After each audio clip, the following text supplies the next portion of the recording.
but getting to your questions, do I have a podcast? This is my podcast. I do stream it live. The reason for that is in 2019, pre-COVID, I was starting a podcast where I had guests on. I still have the recordings on my computer, but I found myself that I would never go back and edit them. I would never go back and like make them cute to post. I would just keep filming more and more podcasts until I got to the point where I think at one point I had like 48 hours of recording saved, and I never posted them. So I'm reapproaching it now. I'm coming back at it this time, and I'm doing Twitch because it just gets it out there. Like I have in this basement behind me here. We're creating an area where if people want to come on and do a more traditional looking podcast, we will be able to do that. We'll be able to have more like an audience on and have a discussion. But right now it's just me talking into a mic because I am so passionate. Thank you, man. My set schedule is Mondays and Fridays. I am dedicating myself to not miss those days. I said a little bit earlier in the stream, I am aiming for 7:30. I am traditionally a late guy. I'm trying to make it no later than 8 o'clock, and I'll stay around for anywhere from 1 to 3 hours. So I'm here every Monday and Friday. And then while you're here, let me go ahead and show you this. From the 28th next Friday to the 5th, I'm hoping to go live every day. The same time, I will still go live. I will be live at least from that 7:30 to 9:30 time. I might be more live. Like I might have I might do a couple workout streams. We'll get into that part of the conversation here in a little bit. But I might be live a little bit more throughout the day and then come back at 7:30. But I appreciate you, man. You're like one of my first chatters that I don't know. So I really appreciate you being here, and I appreciate the words, and I appreciate the engagement, man. That's what it's all about. And since you're here and since we can talk about it, let's go ahead and show it. So TribeVibeNetwork is what I do. I do not teach, although, I think if you live a certain type of way as a role model, you always do a little bit of teaching. I don't do it professionally, though. What I'm starting here is TribeVibeNetwork, a tribe of purposeful individuals coming together on a common vibration, networking together to create better business practices so that the next generation can be better than we possibly imagine. This is kind of like my life philosophy. I'm always trying to be around good people that can pass a vibe check and that are on a mission. I'm a very mission-driven person. I think every human should be mission-driven, and that mission needs to revolve around you leaving the world a little bit better than you found it. I think if you go into any religious text, if you go into any people that you look up to, even if you're wrong with who, false idols, because you don't really know them, what you see in them is them making the world a little bit better. That's part of what draws you to them. I'm trying to find my tribe. I'm out here. Me and my wife were just talking about a little while ago of just finding how we can get people together so we can work together to make these things happen. When I'm more about the movement, I'll go ahead and just take you through this since you're a fan. We see the world for all of its failures towards the working class. We see it's not sustainable, and we are willing to make a way towards a better economic system. We're okay with not being rich if it means more people have what they need. We are not concerned with eating the fruits of our labor. We are consumed with the seeds that we are planting. We do all this while just being ourselves, being human, trying to do a little better every day, and just living our best life. Whether we like sports, cooking, crafts, gaming, toys, politics, farming, it does not matter. Whatever it may be, we want to know our energy goes to fueling a better future and paving an alternative to extractive capitalism. We want the next generation to have better options than the ones that were given to us. If this feels like, if you can relate to this in any way, shape, or form, or you think you can see the vision and, it feels like it's planting a seed, then welcome to the tribe. Happy for you to be here. That's essentially it in a nutshell. What I'm trying to bring around, you asked about my story and whatnot. I played football in college. I'm D2. Shout out to being big and being semi-athletic. But while there, I got a finance degree, so I took a lot of economic classes. And what I learned in all that through loving history and really learning what economics is, I learned economics isn't really about money. Economics is about energy moving throughout society and civilization.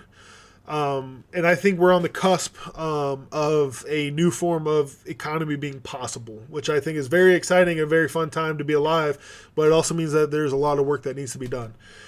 So what is data economics? Everyone is providing value to the economy through common everyday interaction. These interactions are captured as data points, then turned into business intelligence or artificial intelligence. Currently, the only beneficiaries of the value are the capital owners of the large businesses that capture this data. This is bringing society to a halt when it could be preparing us for the future. Economy is not about the generation of money, but the spending of energy. Data economics is a new way to track the energy that's being generated and used, and a new way to bring value to that energy. When data creates value, whether it be through advertisement or a 10-year study, those who provide the data should benefit from the value. It's not about winning the lottery, it's about constantly making dimes.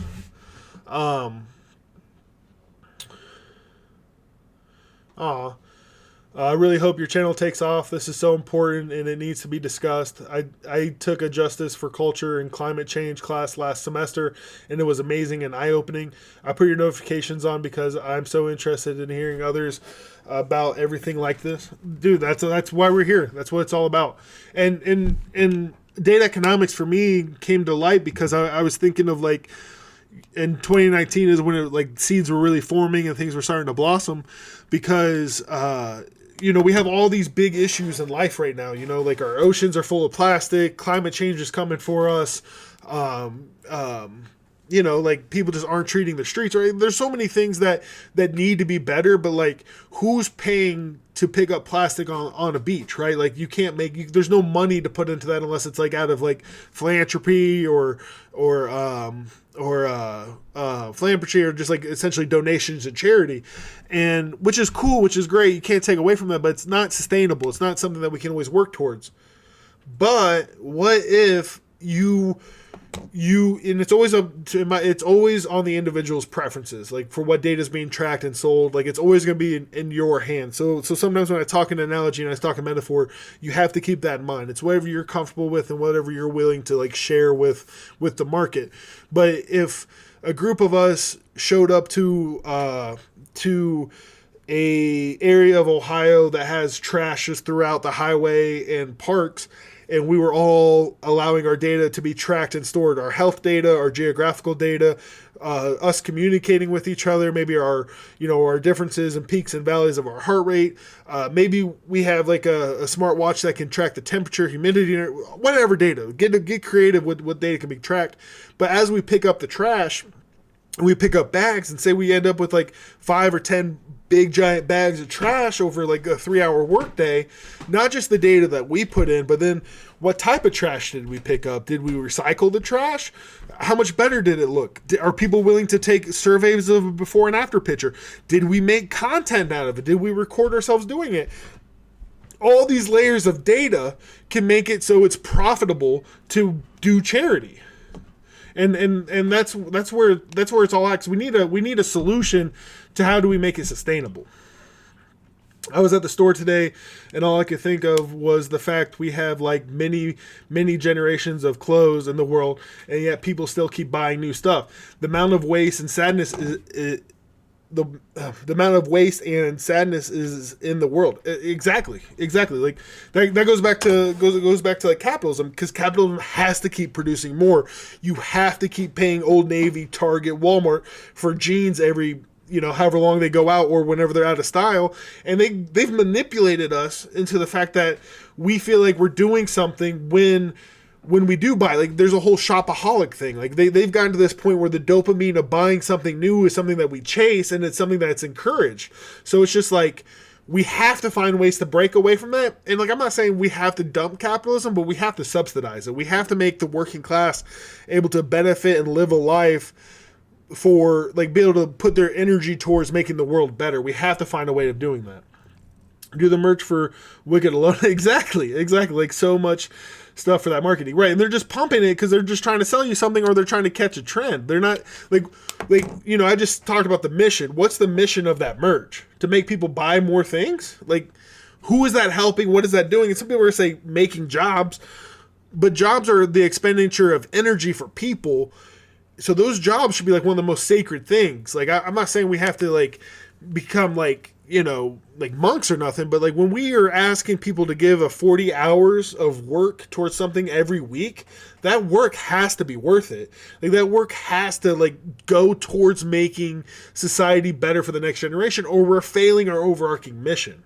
So you're 100% on, and I'm happy that you can see these kind of pitfalls within our society. That's very encouraging, man. I appreciate you for being here, and just thank you. Honestly, I appreciate it a lot. I'm just gonna finish this since we're here right now.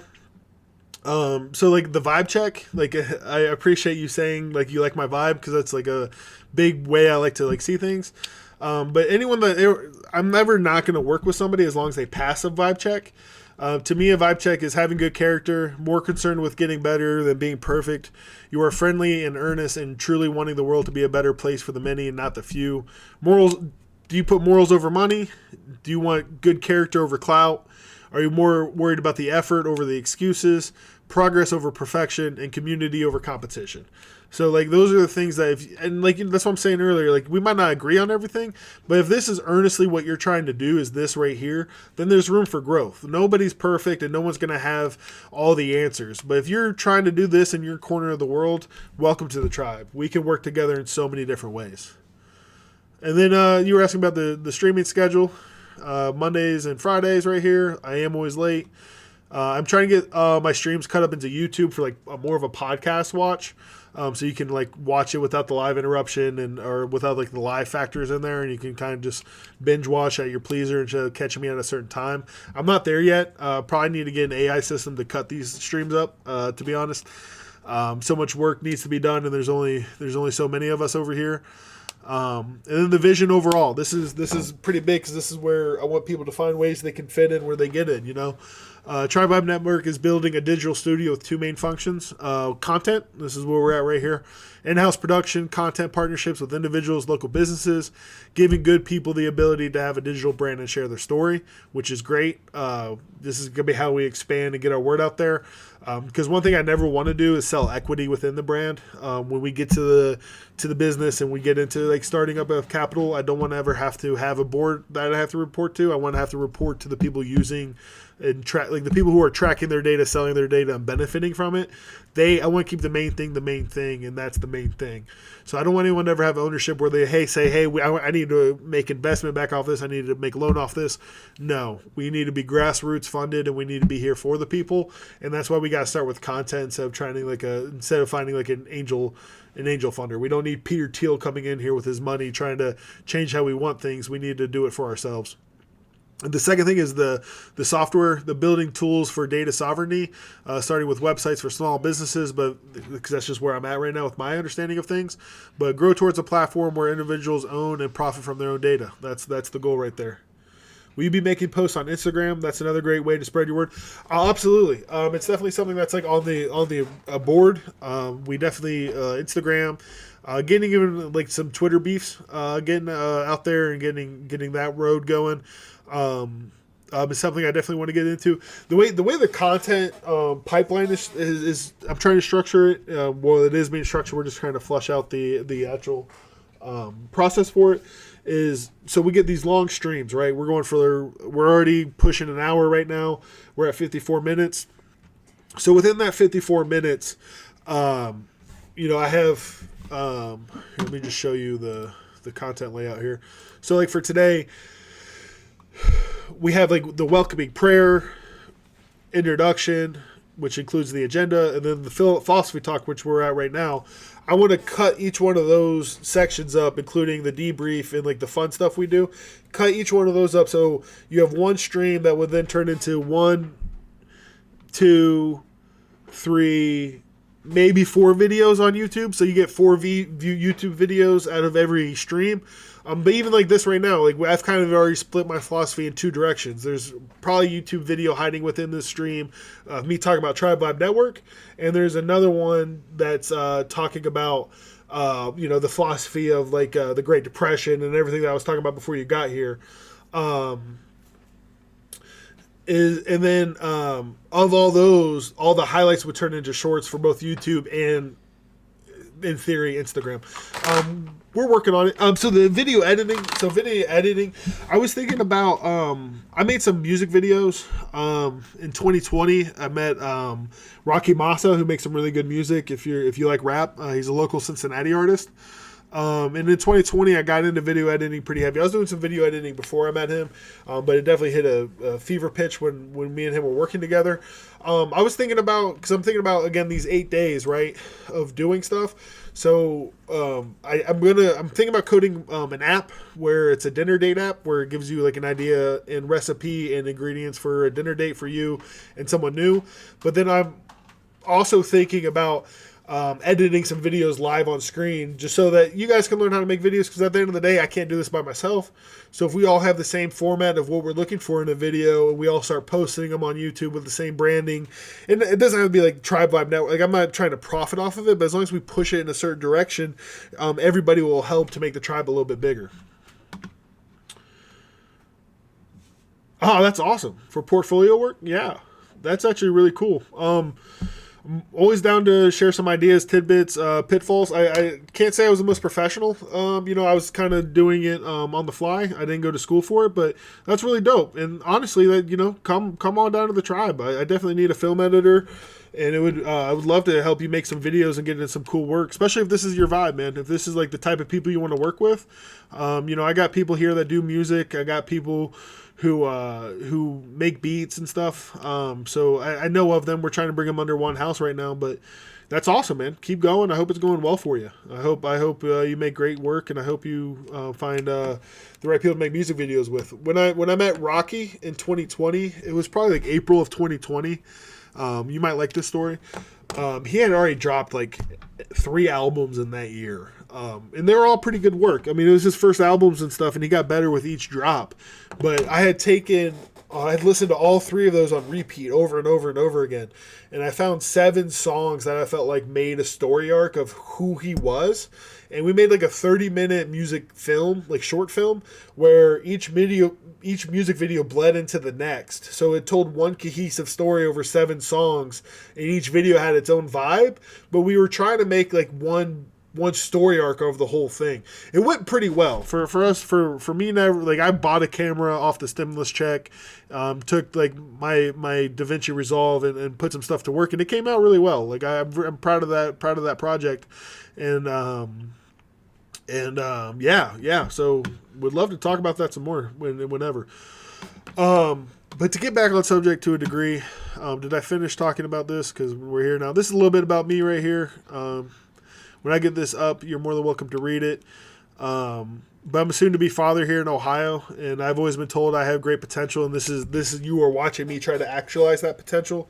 I've bounced around from work and career. I've always kept a singular philosophy throughout every ups and downs, though. Everyone and anyone can teach you a life lesson if you just let them. Everyone has wisdom. Everyone has a story. Everyone has a little piece of God's essence in them. And if you just step back and relax and let things unfold, they can show you a little bit of that for you to take something away to make your life a little bit better.